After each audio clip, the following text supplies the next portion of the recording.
접수대 위 낡은 봉투. 그것이 전부였다. 떨리는 손으로 쓴 아버지의 마지막 편지. 30년을 일해서 남은 건 월 66만 원. 아무것도 몰랐어. 아버지가 어떻게 사는지. 아버지가 딸에게 남긴 마지막 고백이었다. 이 글을 읽는 서연에게 아빠가 이 편지를 쓰는 건 아마 마지막 기회일 것 같아서야. 내가 이 편지를 읽고 있다면 아빠는 이미 내 곁에 없을 거야. 아버지가 편지라니 좀 우습지. 평생 손으로 글 쓸 일이 별로 없었거든. 공장에서 30년 동안 내가 쓴 거라곤 작업 일지하고 출근부가 전부였어. 그래도 이것만은 꼭 남겨야겠다 싶었다. 내가 모르는 게 있어. 아비가 어떻게 살았는지, 왜 그렇게밖에 못했는지 한 번은 말해야 한다고 생각했어. 나는 지금 이 편지를 빌라방 작은 책상에서 쓰고 있어. 오늘 은행에 다녀왔다. 통장을 펴니 이번 달에도 66만 원이 찍혀 있었어. 30년을 일해서 남은 게 이것뿐이었다. 그 숫자 앞에서 아빠는 한참을 앉아 있었어. 아, 내 30년이 6자리 숫자구나. 그 생각이 드니까 다리에 힘이 빠졌어. 서연아, 너는 아마 아빠가 괜찮은 줄 알았을 거야. 전화할 때마다 아빠는 괜찮다고만 했으니까. 밥 잘 먹고 있다. 건강에 걱정하지 마라. 그 말밖에 안 했으니까. 근데 서연아, 아빠가 괜찮지 않았어. 한 번도 괜찮은 적이 없었어. 66만 원으로 한 달을 살아야 했다. 월세가 35만 원이야. 관리비에 전기세에 수도세 빼면 남는 게 20만 원이 채 안 돼. 거기서 밥을 해 먹고 약을 사야 해. 한 끼에 1,000원도 쓰기가 겁났어. 라면 하나를 이틀에 나눠 먹고 김치는 성당에서 나눠주는 걸로 버텼다. 서연아, 이 말 쓰는 게 부끄럽다. 자식한테 이런 모습 보이고 싶지 않았어. 내 자존심이 그랬어. 평생 남한테 손 벌린 적 한 번도 없는 사람이야. 공장에서 30년을 새벽 5시에 일어나서 밤 9시에 들어오면서 단 한 번도 빠지지 않았어. 그게 아빠였어. 그런 내가 성당에서 봉투 하나 받으려고 줄을 서고 있었다. 이른한 살 먹은 남자가 고개를 숙이고 줄을 섰어. 그런데 서연아, 내가 모르는 게 하나 더 있어. 아빠가 왜 3년 동안 한 번도 서울에 가지 않았는지 너는 몰라. 차비가 없었어. 서울 가는 버스비 14,000원이 없었다. 그것도 아까웠어. 14,000원이면 닷새 치밥값이니까. 명절에 올라오라고 내가 말했을 때 아빠는 이렇게 대답했지. 무릎이 안 좋아서 먼 데를 못 간다. 거짓말이었어. 무릎이 아닌 게 아니라 버스비가 없었어. 설날 아침에 전화했다. 신호가 3번 갔어. 내가 받지 않았어. 조금 뒤에 문자가 왔다. 아빠, 지금 시댁이라 나중에 전화할게요. 그 문자를 보고 아빠는 전화기를 내려놨다. 나중에라는 말이 오지 않는다는 걸 이미 알고 있었어. 그날 아빠는 혼자 라면 하나를 끓여 먹었어. 설날에 라면이라니 이상하지. 근데 서연아, 아빠한테는 그게 일상이었어. 밥을 먹다가 숟가락을 내려놓았다. 입안에서 맛이 나지 않았어. 눈이 뜨거워지는 걸 참으려 했는데 참아지지가 않았어. 이른한 살 먹은 남자가 설날 낮에 혼자 앉아서 라면 국물에 눈물을 떨어뜨리고 있었다. 서연아, 아빠가 이 편지를 쓰는 건 너를 원망해서가 아니야. 절대 아니야. 다만 한 번쯤은 말하고 싶었어. 나도 사람이었다고. 나도 외로웠다고. 나도 누군가가 안부를 물어봐 주기를 기다리고 있었다고. 이 편지가 좀 길 거야. 하지만 끝까지 읽어다오. 이 아비의 마지막 부탁이야. 서연아, 처음부터 이야기하마. 그때를 생각하면 지금도 가슴이 아프다. 그 시절로 돌아가 봐야 내가 이해할 수 있을 거야. 아빠한테 2,940만 원 빚이 있다. 내 엄마가 아플 때 생긴 병원비야. 너한테 말하지 않았어. 이 빈 이야기는 뒤에서 하마. 지금은 처음부터 아빠 이야기를 할게. 내가 태어나기 전부터 시작해야 해. 그래야 알 수 있어. 아빠가 왜 이렇게 살 수밖에 없었는지. 그러니까 서연아, 좀만 더 읽어다오. 그 시절로 돌아가 보자. 아빠가 28이던 그해 봄이었어. 경기도 안산에 있는 작은 공장에 들어갔다. 자동차 부품 만드는 중소기업이었어. 면접 보러 갔더니 사장이 나를 보고 키가 크니까 힘쓰는 일은 되겠다고 했어. 그렇게 시작했다. 월급이 48만 원이었어. 그때는 그게 적다고 생각하지 않았어. 처음으로 내 이름으로 통장을 만들었다. 매달 돈이 들어온다는 게 그렇게 든든할 수가 없었어. 일은 힘들었어. 새벽 5시 반에 일어나서 6시 버스를 탔다. 공장 도착하면 7시, 작업복 갈아입고 라인에 서면 7시 반. 거기서부터 저녁 6시까지 같은 동작을 반복했어. 허리가 아팠어. 손목이 저렸어. 근데 아프다고 말할 수가 없었어. 아프다고 하면 잘리는 시대였어. 서연아, 그때 아빠 옆에 김태수라는 사람이 있었어. 너는 모르는 사람이야. 나보다 2살 위였는데 같은 라인에서 일했어. 그 사람이 첫날 나한테 이렇게 말했어. 야, 신입. 여기서 살아남으려면 입 다물고 손만 움직여라. 그 한마디가 30년 버틴 비결이었다. 태수 형이 그랬어. 종배야, 우리 같은 놈들은 몸이 재산이야. 몸 망가지면 끝이야. 그 말이 맞았어. 그 공장에서 2년을 일하고 아빠는 내 엄마를 만났다. 30살 되던 해가을이었어. 성당 청년 모임에서 처음 봤어. 내 엄마는 시장에서 반찬 가게를 하는 집 막내딸로 웃는 얼굴이 참 고왔어. 내가 먼저 말을 걸지 못하고 3번을 더 성당에 갔다. 4번째 갔을 때 내 엄마가 먼저 말했어. 성당은 안 다니시면서 왜 자꾸 오시는 거예요? 그 말에 내가 얼굴이 빨개졌던 거 아직도 기억해.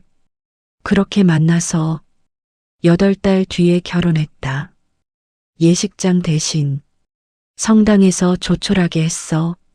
하객이 25명이었다. 그래도 내 엄마는 그날 세상에서 제일 환하게 웃었어. 신혼집은 안산 공장 근처 원룸이었다. 보증금 300만 원에 월세 25만 원.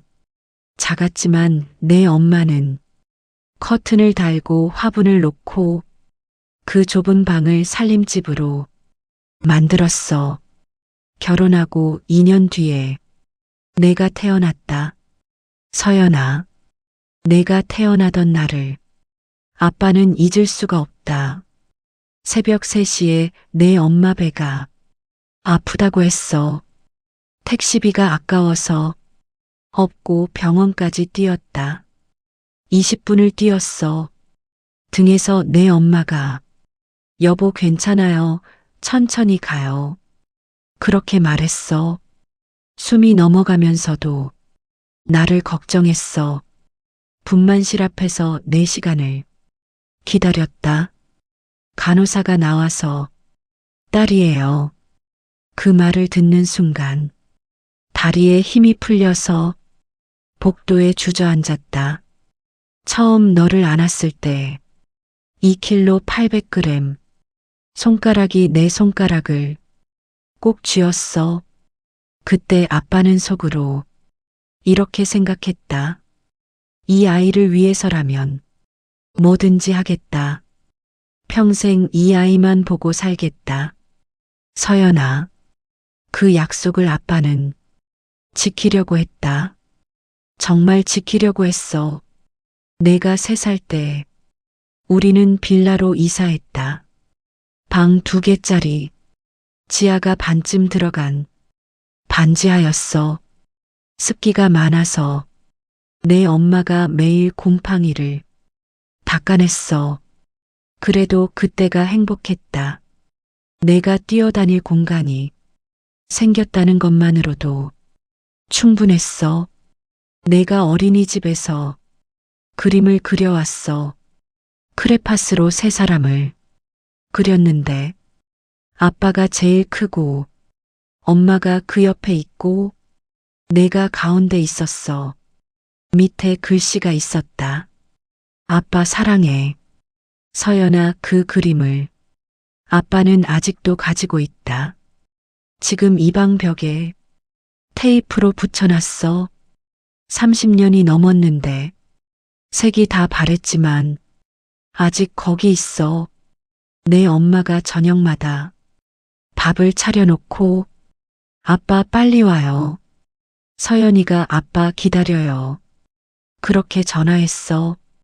퇴근하고 집에 오면 내가 현관에서 아빠하고 달려왔다.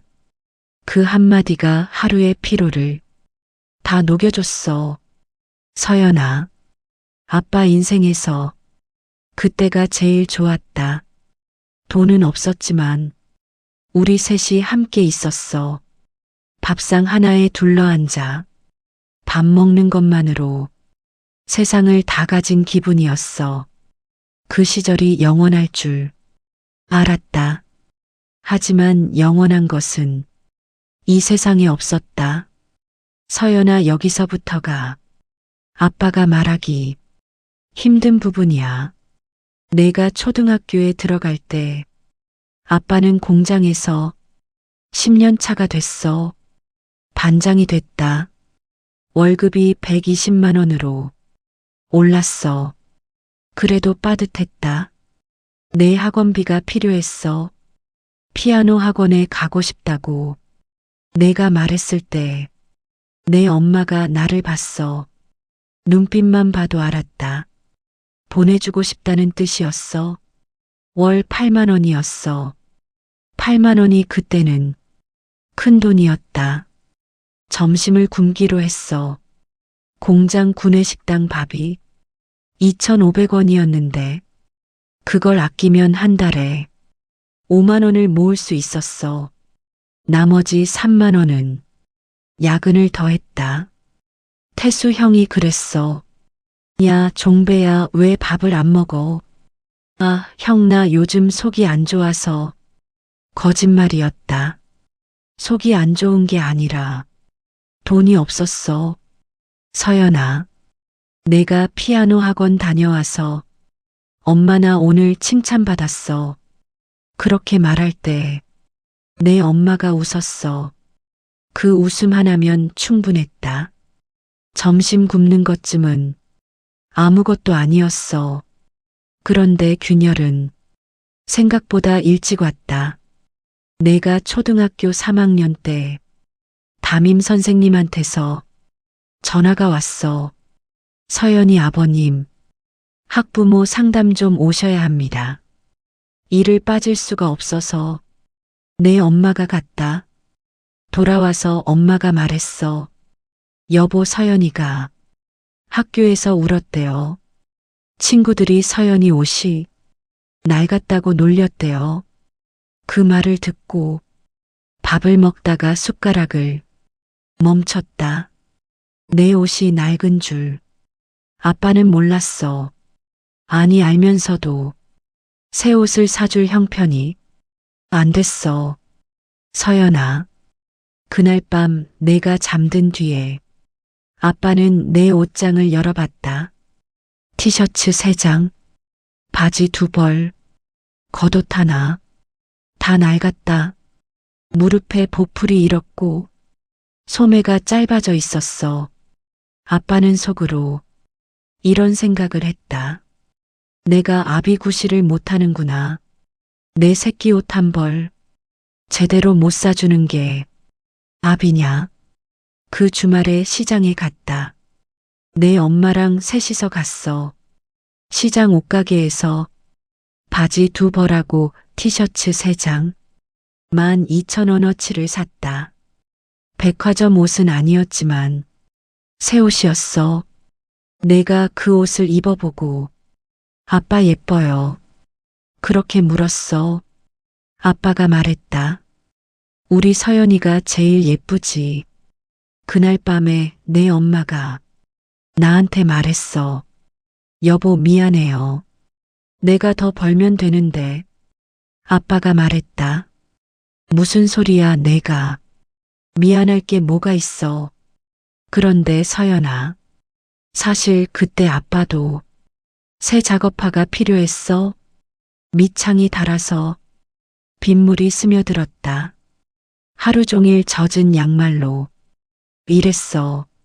작업화 한 켤레가 3만 원이었는데 그걸 사면 이번 달 전기세를 못 냈어. 아빠는 작업화를 사지 않았다. 신발 안에 비닐봉지를 깔고 석 달을 더 신었어. 서연아, 이게 그때 아빠의 삶이었어.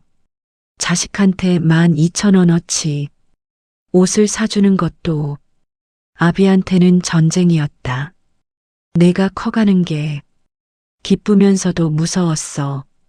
키가 클수록 옷이 더 필요하고 학년이 올라갈수록 돈이 더 들었어.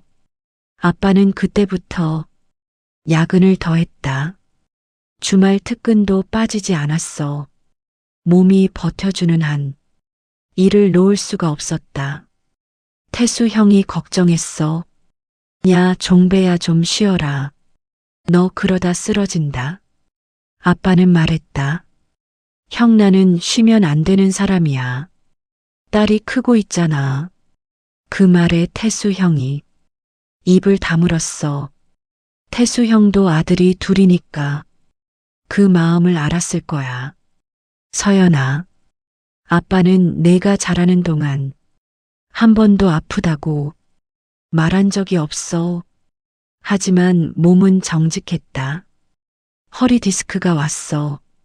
손목에 힘이 빠졌다. 무릎에서 소리가 났어. 병원에 가야 했지만 가지 않았어. 병원비가 무서웠다. 그리고 병원에 가면 일을 쉬어야 했어. 일을 쉬면 돈이 안 들어와. 돈이 안 들어오면 내 학원비를 못 내. 그래서 약국에서 파스하고 진통제를 사서 붙이고 먹고 버텼다. 그게 20년 넘게 이어졌어. 서연아, 아빠 몸이 지금 이렇게 망가진 건 그때부터야. 근데 후회는 없어. 내가 학교 다니고 밥 먹고 옷 입고 자란 게 그 몸값이라면 싼 거였어. 하지만 몸이 무너지면서 마음도 흔들리기 시작했다. 서연아, 내가 중학생이 됐을 때 우리 집에 큰일이 생겼어. 내 엄마가 쓰러졌다. 시장에서 반찬 가게 일을 하다 갑자기 쓰러졌어. 구급차를 타고 병원에 갔다. 의사가 나를 불렀어. 보호자분 뇌출혈입니다. 수술을 해야 합니다. 수술비가 얼마냐고 물었더니 의사가 숫자를 말했어. 1200만 원. 서연아, 그 숫자를 듣는 순간 내 앞이 캄캄했다. 통장에 300만 원이 있었어. 나머지 900만 원을 어디서 구해야 했다. 태수 형한테 전화했어. 형 나 좀 도와줘. 아내가 쓰러졌어. 태수 형이 200만 원을 빌려줬다. 사장한테 가서 사정했어. 사장이 급여 선불로 300만 원을 줬다. 나머지 400만 원은 사채를 썼어. 서연아, 사채라는 게 뭔지 너는 모를 거야. 이자가 한 달에 12%였어. 400만 원 빌리면 한 달 이자가 48만 원이다. 월급의 절반이었어. 내 엄마 수술은 잘 됐어. 하지만 왼쪽 팔이 잘 안 움직이게 됐다. 더 이상 시장 일을 할 수 없었어. 집안 수입이 내 월급 하나로 줄었다. 내 엄마가 병원 침대에서 울었어. 여보 미안해요. 내가 짐이 되네요. 아빠는 말했어. 그런 소리 하지 마. 내가 나한테 짐이었던 적 한 번도 없어. 그런데 서연아, 집에 돌아오면 아빠도 울었어. 화장실 문 잠그고 소리 죽여서 울었다. 어떻게 해야 할지 모르겠었어. 사채 이자를 갚으려면 야근을 더 해야 했어. 야근을 더 하면 내 엄마 병원에 가는 시간이 줄었다. 내 엄마 병원에 가려면 일을 빠져야 했어. 일을 빠지면 돈이 안 들어와. 뭘 해도 답이 없었다. 서연아, 그때 내가 중학교 2학년이라 학원을 3개 다니고 있었어. 영어, 수학, 과학. 합치면 한 달에 35만 원이었다. 내 엄마한테 말했어. 서연이 학원 하나만 줄이면 안 될까? 내 엄마가 나를 봤어.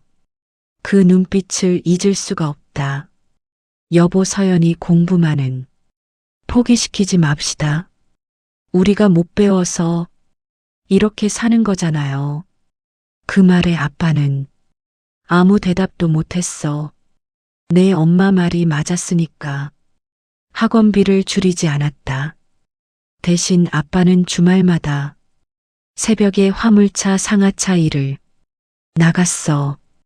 일당 5만 원이었다.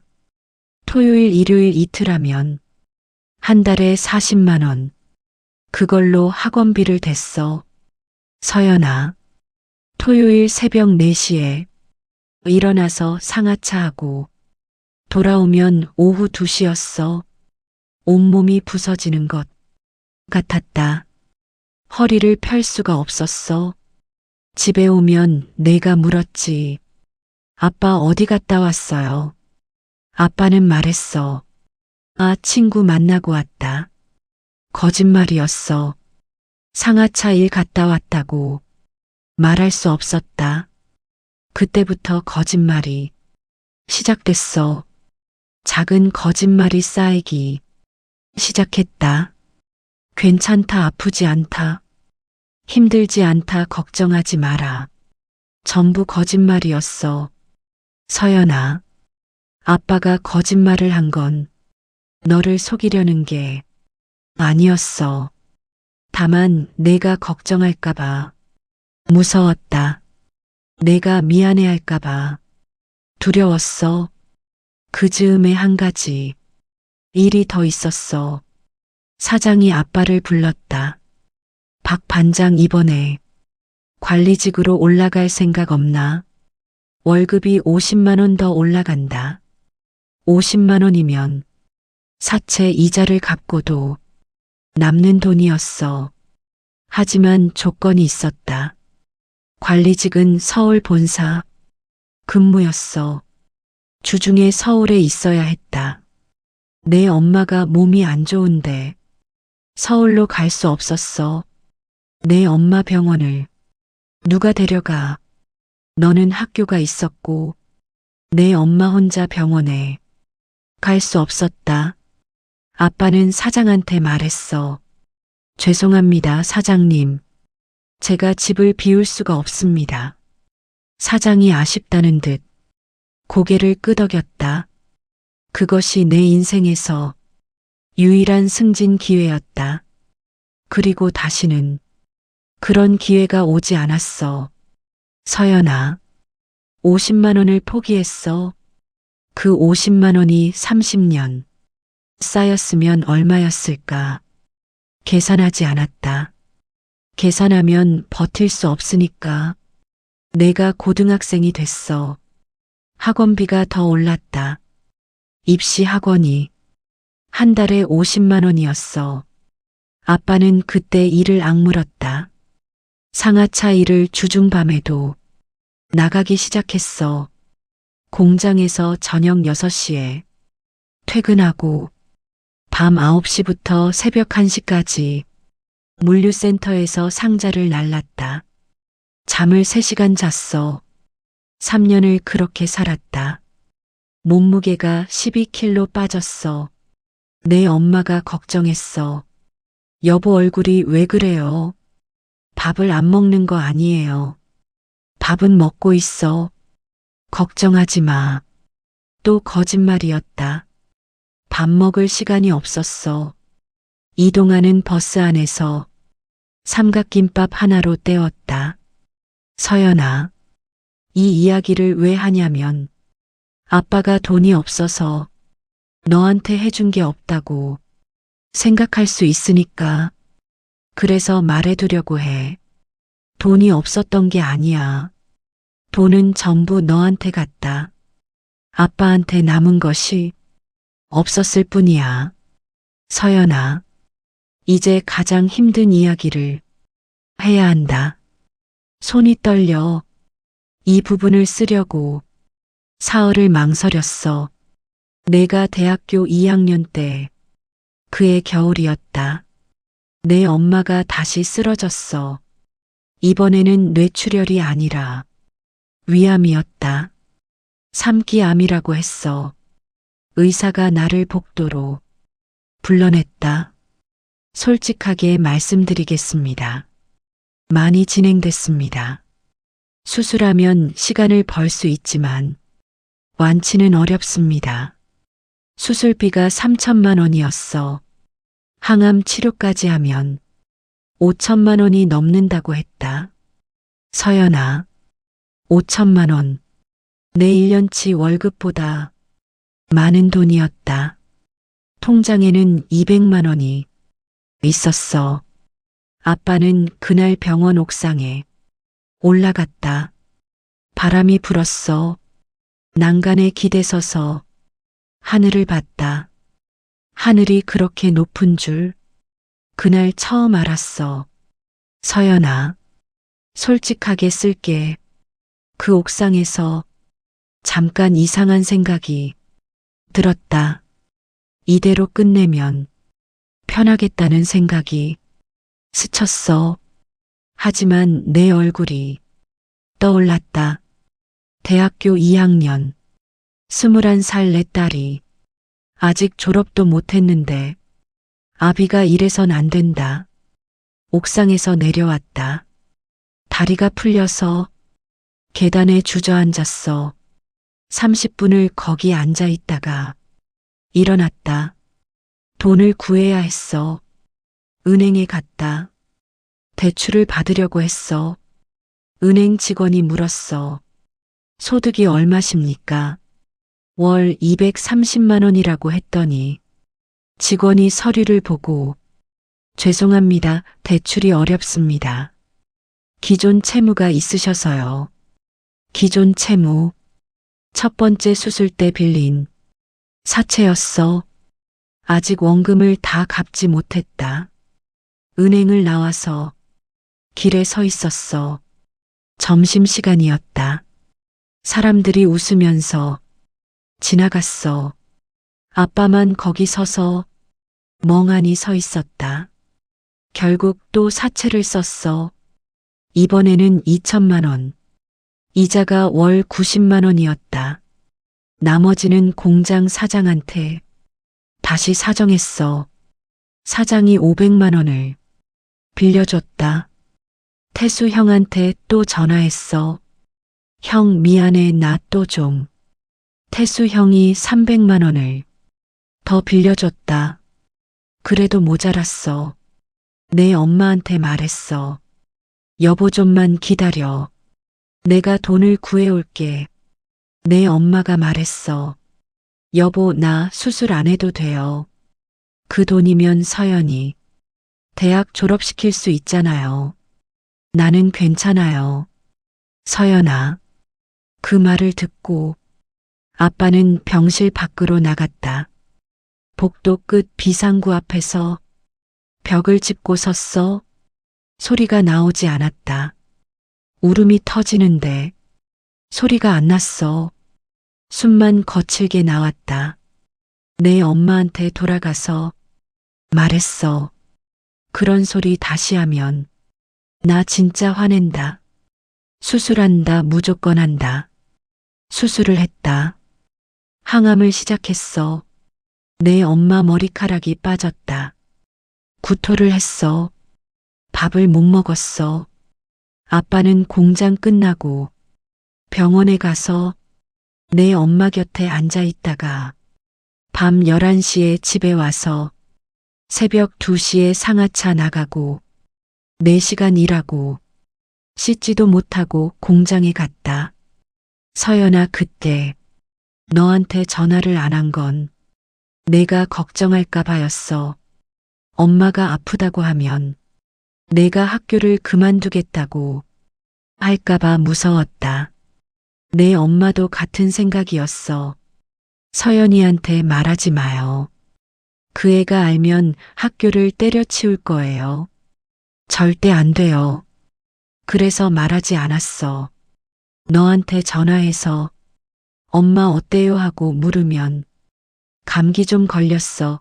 금방 나을 거야. 그렇게 말했다. 서연아, 내 엄마의 항암 치료가 8개월 이어졌어. 하지만 암이 전이됐다. 의사가 말했어. 더 이상 치료 효과가 없습니다. 남은 시간을 편하게 보내시는 것을 권합니다. 남은 시간. 그 말이 귀에 박혔다. 내 엄마가 내 손을 잡고 말했어. 여보 서연이 졸업하는 거 내가 볼 수 있을까요? 아빠는 말했어. 당연하지 볼 수 있어. 우리 서연이 졸업장 받는 거 같이 보러 가자. 거짓말인 줄 알면서 둘 다 웃었다. 내 엄마는 내 대학 졸업을 보지 못했어. 그해 가을에 떠났다. 서연아 내가 3학년이던 그해 10월이었다. 장례식장에서 내가 울었어. 엄마 왜 나한테 말 안 했어요? 왜요? 왜 말 안 했어요? 아빠는 내 옆에 서서 아무 말도 하지 못했다. 내가 나를 원망하는 것 알고 있었어. 왜 말해주지 않았냐고. 왜 혼자 감당했냐고. 서연아, 미안하다. 그것이 아비가 할 수 있는 전부였어. 내 엄마 장례를 치르고 나서 남은 것은 2,940만 원의 빚이었다. 그것이 내 엄마를 살리려고 쓴 돈의 자네였어. 서연아, 엄마가 떠나고 나서 세상이 달라졌어. 집에 들어오면 아무 소리도 없었다. 현관에서 신발을 벗으면 어둠만 있었어. 불을 켜면 방이 텅 비어 있고 밥상을 차려주는 사람이 없었다. 라면을 끓여 먹었어.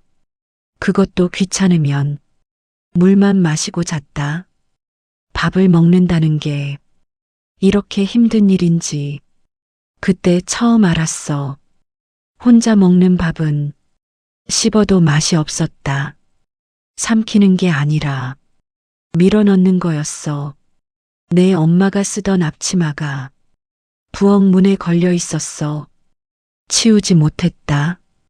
치우면 진짜로 엄마가 없어지는 것 같았어. 그 앞치마가 거기 있으면 금방이라도 부엌에서 여보 밥 먹어요 하고 소리가 날 것 같았다. 서연아, 그 무렵 내가 졸업을 하고 서울에서 취직을 했지. 그때부터 우리 사이에 거리가 생기기 시작했어. 진짜 거리가 아니야. 마음의 거리. 처음에는 내가 일주일에 한 번 전화했어. 아빠 밥 먹었어요. 아빠 괜찮아요. 그 전화가 일주일에 한 번에서 2주에 한 번이 되고 한 달에 한 번이 되고 2달에 한 번이 됐다. 서연아, 원망하는 게 아니야. 내가 바쁜 거 알아. 회사 다니고 결혼하고 아이 낳고 시댁 다니고 내 인생이 바쁜 거 아비가 모를 리 없어. 다만 전화기를 들여다보는 시간이 길어졌다. 혹시 연락이 왔을까? 화면을 켜봤어. 아무것도 없었다. 괜찮아. 바쁜 거겠지 하고 전화기를 내려놨어. 내가 결혼할 때 축의금을 100만 원 넣었다. 그 100만 원이 석 달치 생활비였어. 석 달을 더 아끼면 되니까. 그건 문제가 아니었어. 문제는 예식장에서였다. 사위 쪽 하객이 200명이 넘었어. 아빠 쪽은 태수 형이랑 공장 동료 5명이 전부였다. 사돈이 나를 봤어. 인사를 했는데 눈빛이 말해주고 있었다. 공장 다니는 사람이구나. 그 눈빛을 아빠는 정확히 읽었어. 서연아, 내 시아버지가 나한테 악수를 하면서 말했어. 따님 잘 키우셨습니다. 그 말이 칭찬인지 위로인지 알 수 없었다. 예식이 끝나고 태수 형이 내 옆에서 말했어.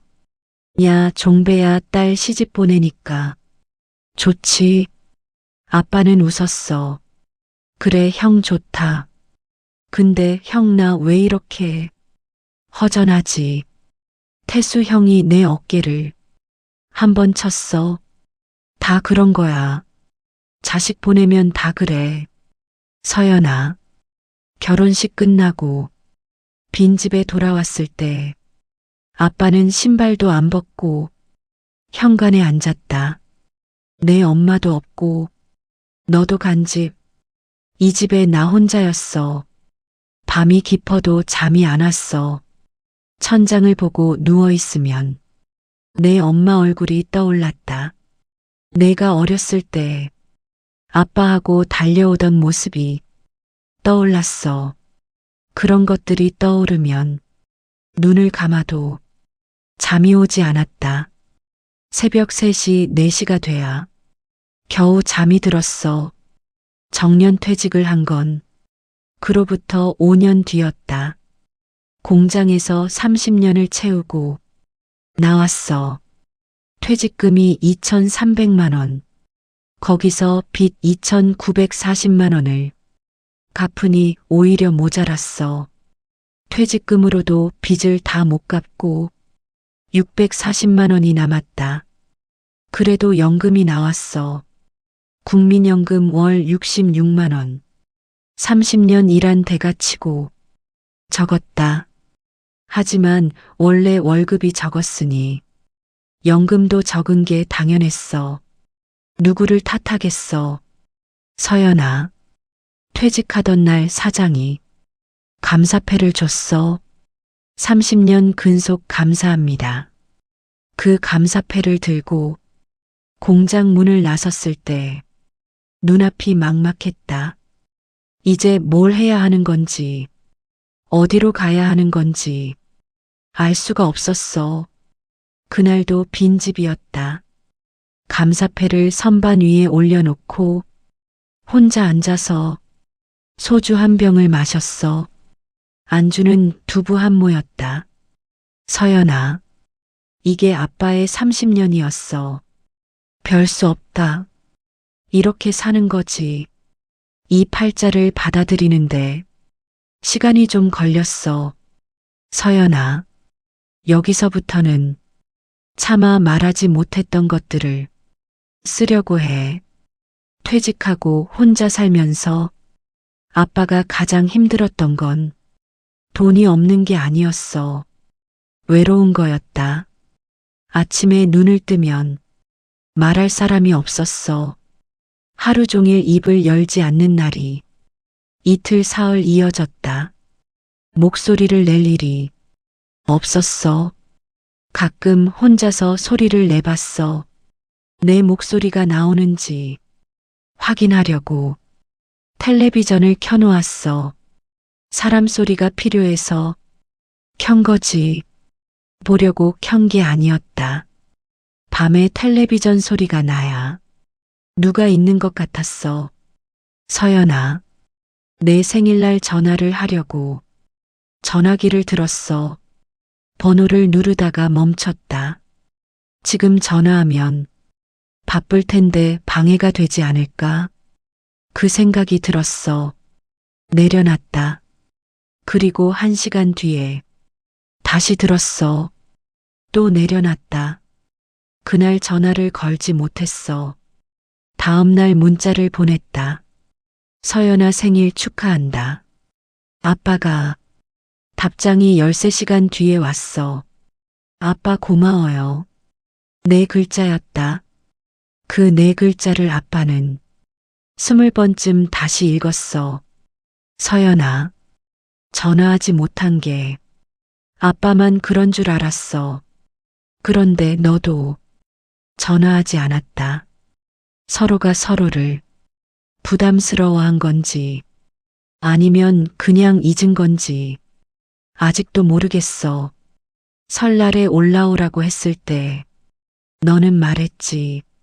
아빠 올해는 시댁에서 보내기로 했어요.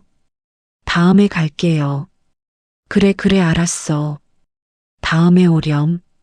그 다음은 오지 않았다. 다음 설에도 그 다음 설에도 너는 오지 않았어. 서연아, 원망이 아니야. 시댁도 챙겨야 하고 아이도 키워야 하고 내 사정을 모르는 게 아니야. 다만 가끔 생각했어. 내가 돈이 많았으면 달랐을까? 아파트에 살고 차가 있고 용돈을 줄 수 있으면 너도 더 자주 왔을까? 그런 생각을 하다 보면 결국 돌아오는 것은 내 탓이었어. 더 벌지 못한 내 탓, 더 해주지 못한 내 탓, 좋은 집 한 채 남겨주지 못한 내 탓. 서연아, 아빠가 너한테 전하지 못한 말이 있어. 3가지야. 첫 번째, 내 엄마한테 미안하다는 말. 내 엄마가 아플 때 내가 더 좋은 병원에 데려갈 수 있었으면 결과가 달랐을지 모르겠다. 큰 병원에 가면 다른 치료가 있었을지 그 생각을 아직도 해. 내 엄마가 마지막에 내 손을 잡고 말했어. 여보, 미안하지 마요. 당신은 충분히 잘했어요. 그 말이 오히려 더 아팠어. 나는 충분하지 않았는데 내 엄마만 충분하다고 말해줬다. 두 번째, 내가 결혼할 때 혼수를 해주지 못해서 미안하다. 사돈집에서 살림살이를 다 해줬어. 아빠는 축의금 100만 원이 전부였다. 그것도 석 달을 굶어서 만든 돈이었어. 예식장에서 사돈이 괜찮습니다. 신경 쓰지 마세요. 그렇게 말했을 때 그 말이 배려인지 동정인지 구분이 안 됐어. 어느 쪽이든 수치스러웠다. 세 번째, 서연아, 사랑한다는 말을 한 번도 하지 못했어. 내 엄마한테도 너한테도 그 말을 입 밖에 낸 적이 없다. 우리 세대 남자들이 다 그런 건 아니야. 아빠만 그랬어. 그 말이 목구멍까지 오는데 나오지가 않았다. 평생 입을 다물고 살았어. 일만 했다. 말 대신 돈을 벌었어. 사랑한다는 말 대신 학원비를 냈다. 보고 싶다는 말 대신 용돈 5만 원을 붙였어. 서연아, 그게 아빠가 할 수 있는 전부인 줄 알았다. 하지만 틀렸어. 돈만으로는 부족했다. 지금 이 편지를 쓰면서 그걸 알았어. 늦었지만 알았다. 내 엄마한테도 미안하다고 사랑한다고 한 번만 말할걸. 그 한마디를 왜 못했는지 지금도 모르겠어. 서연아, 아빠가 이 편지에서 가장 쓰고 싶었던 말이 있어. 하지만 아직 못 쓰겠다. 조금만 더 쓰고 나서 마지막에 쓸게. 서연아, 이제 내가 모르는 진실을 말할 때가 됐어. 아빠가 3년 동안 혼자 어떻게 살았는지 지금부터 쓴다. 퇴직하고 연금이 나오기 시작했을 때 빚이 아직 640만 원 남아 있었어. 연금 66만 원에서 월세 35만 원 내고 관리비, 전기세, 수도세 빼면 실제로 쓸 수 있는 돈이 한 달에 15만 원이었다. 15만 원으로 30일을 살아야 했어. 하루에 5천 원도 안 돼. 거기서 빚 이자까지 갚으면 한 달에 쓸 수 있는 돈은 10만 원 이하였다. 서연아, 아빠가 어떻게 했는지 말해줄게. 아침은 먹지 않았어. 물 한 잔이 아침이었다.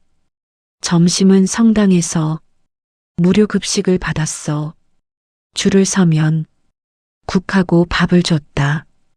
거기서 김치랑 반찬을 조금 더 받아서 저녁까지 먹었어.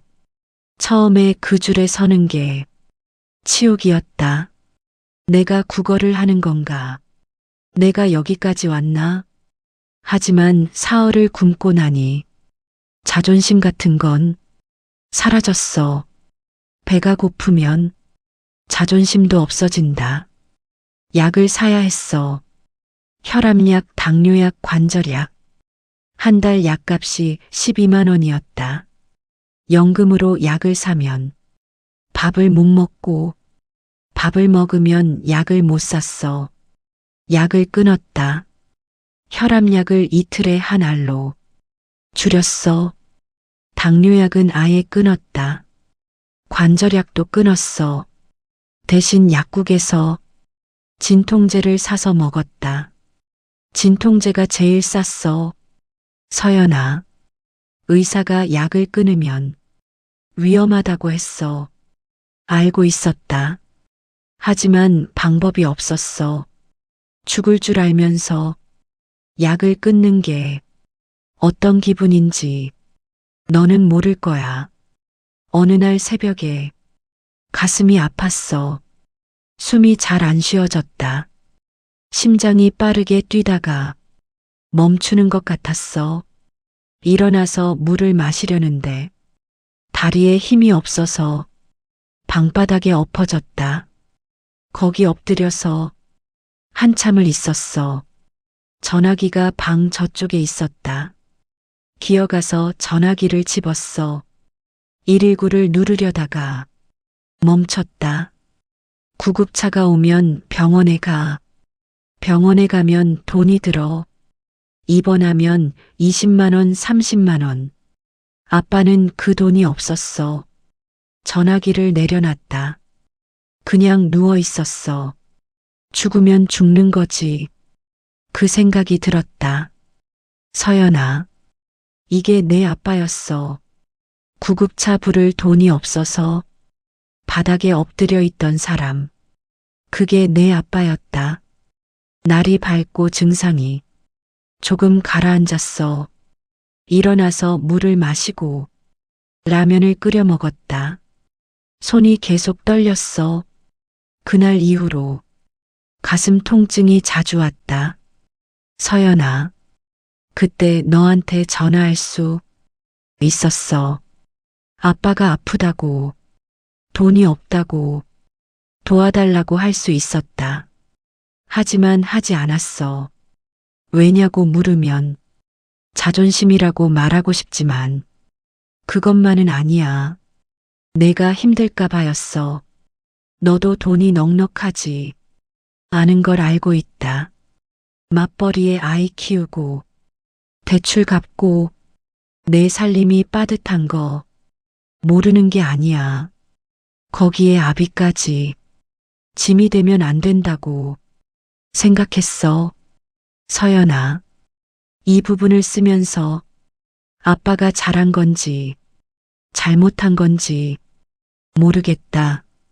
말을 했어야 하는 건지 끝까지 참는 게 맞는 건지 아마 말을 했어야 했어. 하지만 입이 열리지 않았다. 평생 그래왔으니까 도와달라는 말을 한 번도 해본 적이 없으니까. 서연아, 아빠 통장에 돈이 얼마 남지 않았어. 빚은 아직 300만 원이 남아있다.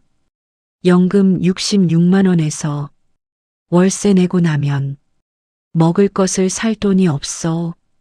그런데 서연아, 아빠가 너한테 한 가지 숨긴 게 있어. 숨겼다기보다 말하지 못한 거야. 아빠 이름으로 보험이 하나 있다. 내 엄마가 살아있을 때 들어놓은 거야. 사망 보험금이 2천만 원이야. 서연아, 그 보험금을 받을 사람이 너야. 수익자란에 내 이름이 적혀 있다. 2천만 원. 아빠가 너한테 남길 수 있는 전부야. 30년을 일하고 남은 건 66만 원 연금과 2천만 원짜리 보험 하나. 그리고 이 편지뿐이야. 서연아, 이게 내 아빠의 전부야. 부끄럽지만 전부다. 마이너스 마이너스 마이너스. 서연아, 이제 편지를 마무리해야 해. 손에 힘이 없어서 글씨가 점점 흐려지고 있다. 너한테 당부하고 싶은 게 있어. 하나, 몸을 챙겨라. 아빠처럼 살지 마라. 아프면 병원에 가라. 참지 마라. 참으면 결국 몸이 망가져. 아빠가 증거야. 둘, 남편한테 잘해라. 정호 씨가 좋은 사람인지 부족한 사람인지 아빠는 잘 모르겠다. 하지만 내가 선택한 사람이니까 옆에 있는 사람한테 잘하렴. 아빠가 내 엄마한테 잘하지 못한 것처럼 살지는 마라. 셋, 준서를 잘 키워라. 그 아이가 할아버지 왔어요. 하고 웃던 얼굴이 자꾸 떠오른다. 아빠가 너한테 해주지 못한 것들을 너는 준서한테 해줘라. 좋은 옷도 사주고 맛있는 것도 먹이고 학교 행사에도 꼭 가줘라. 아빠가 가지 못했던 곳에 내가 가줘라. 넷. 돈에 너무 매이지 마라. 아빠가 평생 돈 때문에 허리가 휘었다. 돈이 없어서 병원을 못 가고, 돈이 없어서 버스를 못 타고, 돈이 없어서 설날에 라면을 먹었어. 하지만 진짜 후회되는 건 돈이 아니야. 너한테 전화 한 통, 더 못한 것, 내 엄마한테 사랑한다고 말 한마디 더 못한 것, 그게 후회야. 서연아, 돈보다 사람이 먼저다. 이걸 아빠가 죽어서야 말해주는 게 한심하지만 그래도 말하고 싶었어. 5. 아빠를 용서해다오. 너한테 해준 것이 없다. 좋은 집도 못 해줬고, 좋은 차도 못 해줬고, 결혼할 때 혼수도 못 해줬어. 평생 미안하다는 말도 못했다. 하지만 서연아, 아빠가 너를 사랑하지 않은 적은 단 하루도 없었어. 새벽 5시에 일어나서 공장에 갈 때 내 방문을 살짝 열고 내가 자는 얼굴을 보고 나갔다. 그것이 아빠의 하루를 버티게 해줬어. 내가 초등학교 때 아빠 사랑의 그림을 그려줬지. 그 그림을 30년 넘게 가지고 있는 사람이야. 색이 바래서 거의 안 보이는데도 버리지 못하는 사람이다. 서연아, 이 편지를 쓰는 지금 새벽 3시야. 빌라방에 혼자 앉아 전등 하나 켜놓고 쓰고 있어. 손이 떨려서 글씨가 엉망이다. 알아볼 수 있으면 좋겠다.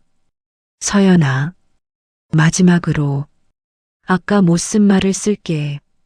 사랑한다. 서연아, 아빠가 사랑한다. 평생 한 번도 말하지 못한 이 말을 이 편지에 남긴다. 목소리로 전하지 못해서 미안하다. 글씨로라도 남기고 싶었어. 사랑한다. 우리 딸, 사랑한다. 이것이 아빠가 전할 수 있는 전부다. 아버지 박종배가 장례식장은 조용했습니다. 국화향이 차가운 공기에 섞여 있었습니다. 조문객은 많지 않았습니다. 태수라는 노인이 헌화를 하고 한참을 영정 앞에 서 있었습니다. 그가 중얼거렸습니다. 종배야, 이제 좀 쉬어라. 고생 많았다. 그리고 돌아서며 눈을 닦았습니다. 접수대 위에 낡은 봉투가 있었습니다. 장례식장 직원이 유품에서 나왔다고 했습니다. 봉투 겉면에 박서연에게 4글자가 적혀 있었습니다. 서연은 봉투를 열었습니다. 안에 편지지 12장이 접혀 있었습니다. 떨리는 손으로 첫 장을 펼쳤습니다. 이 글을 읽는 서연에게 아빠가 이 편지를 쓰는 건 서연은 읽기 시작했습니다. 한 줄 한 줄 천천히 읽었습니다. 첫 장을 읽고 2번째 장으로 넘어갈 때 서연의 입술이 떨리기 시작했습니다. 66만 원이라는 글자가 나왔을 때 서연은 숨을 들이켰습니다. 내쉬지 못했습니다. 라면 하나를 이틀에 나눠 먹었다는 문장에서 서연의 눈가가 붉어졌습니다. 버스비가 없어서 서울에 오지 못했다는 문장에서 서연의 손이 멈췄습니다. 편지를 잡고 있던 손에서 힘이 빠졌습니다. 아빠, 왜 말 안 했어요? 왜요? 서연의 목소리가 장례식장에 울렸습니다. 옥상에서 이상한 생각이 들었다는 문장을 읽었을 때 서연은 입을 틀어막았습니다. 숨이 넘어갈 것 같았습니다. 구급차를 부를 돈이 없어서 바닥에 엎드려 있었다는 문장에서 서연은 더 이상 읽을 수가 없었습니다. 편지를 무릎 위에 내려놓고 고개를 숙였습니다. 어깨가 흔들렸습니다. 한참 뒤에 서연은 다시 편지를 들었습니다. 마지막 장이었습니다. 사랑한다. 서연아. 아빠가 사랑한다. 서연은 편지를 가슴에 끌어안았습니다. 장례식장 바닥에 무릎을 꿇었습니다. 아빠, 아빠, 미안해요. 아빠, 10살짜리 준서가 엄마 옆에 서 있었습니다. 엄마 왜 울어요? 할아버지 왜 안 일어나요? 서연은 아이를 끌어안았습니다. 아무 말도 하지 못했습니다. 장례가 끝나고 서연은 아버지의 빌라에 갔습니다. 반지하 빌라 방문을 열었습니다. 좁은 방이었습니다. 곰팡이 냄새가 났습니다. 벽에 바랜 그림이 하나 붙어 있었습니다. 크레파스로 그린 세 사람. 밑에 글씨가 있었습니다. 아빠 사랑해. 서연은 그 그림 앞에 한참을 서 있었습니다. 선반 위에 감사패가 있었습니다. 30년 근속 감사합니다. 먼지가 두껍게 쌓여 있었습니다. 부엌문의 앞치마가 걸려 있었습니다. 엄마의 앞치마. 아버지가 치우지 못한 것입니다.